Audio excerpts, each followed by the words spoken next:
பிரதமரின் விஸ்வகர்மா திட்டத்தை தற்போதைய தமிழ்நாடு அரசு செயல்படுத்தாது என்றும் அதற்கு மாற்றாக சமூக நீதி அடிப்படையில் தமிழ்நாட்டில் உள்ள கைவினை கலைஞர்களுக்கு அதிகாரம் அளிக்கும் வகையில் தமிழ்நாட்டிற்கு என விரிவான திட்டம் ஒன்றினை உருவாக்கிட தமிழ்நாடு அரசு முடிவு செய்துள்ளது எனவும் முதலமைச்சர் மு.க.ஸ்டாலின் மத்திய அமைச்சருக்கு கடிதம் எழுதியுள்ளது பரபரப்பை ஏற்படுத்தியுள்ளது.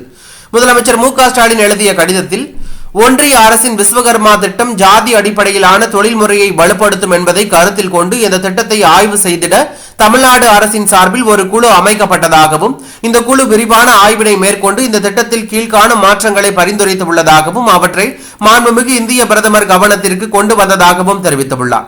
தமிழ்நாடு அரசின் சார்பில் அமைக்கப்பட்ட குழுவின் பரிந்துரைகள் விண்ணப்பதாரரின் குடும்பம் பாரம்பரியமாக குடும்ப அடிப்படையிலான வர்த்தகத்தில் ஈடுபட வேண்டிய கட்டாய தேவை நீட்டிக்கப்பட வேண்டும்.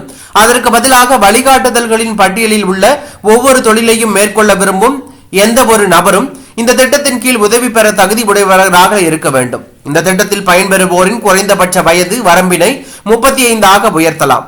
இதனால் தங்கள் குடும்ப வர்த்தகத்தை தொடர அதனை நன்கு அறிந்தவர்களாக மட்டுமே இந்த திட்டத்தின் கீழ் பயன்களை பெற முடியும்.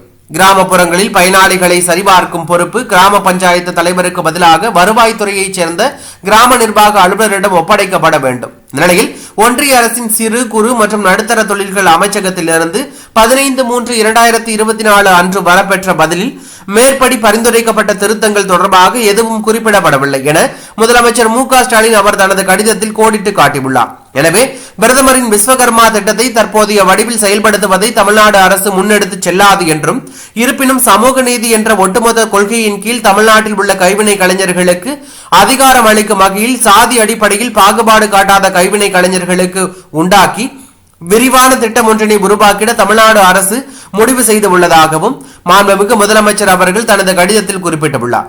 தமிழ்நாடு அரசு செயல்படுத்தவிருக்கும் இந்த திட்டம் சாதி மற்றும் குடும்ப தொழில் வேறுபாடு இன்றி மாநிலத்தில் உள்ள அனைத்து கைவினை கலைஞர்களுக்கு முழுமையான ஆதரவை அளிக்கும் ஒன்றும் இத்தகைய திட்டம் அவர்களுக்கு நிதி உதவி பயிற்சி மற்றும் அவர்களின் வளர்ச்சிக்கு தேவையான அனைத்தையும் விரிவாக உள்ளடக்கியதாக இருக்கும் என்றும் பெருமைப்பட தெரிவித்துள்ளார் என முதலமைச்சர் மு.க.ஸ்டாலின் அந்த கடிதத்தில் தெரிவித்துள்ளது பரபரப்பை ஏற்படுத்தியுள்ளது.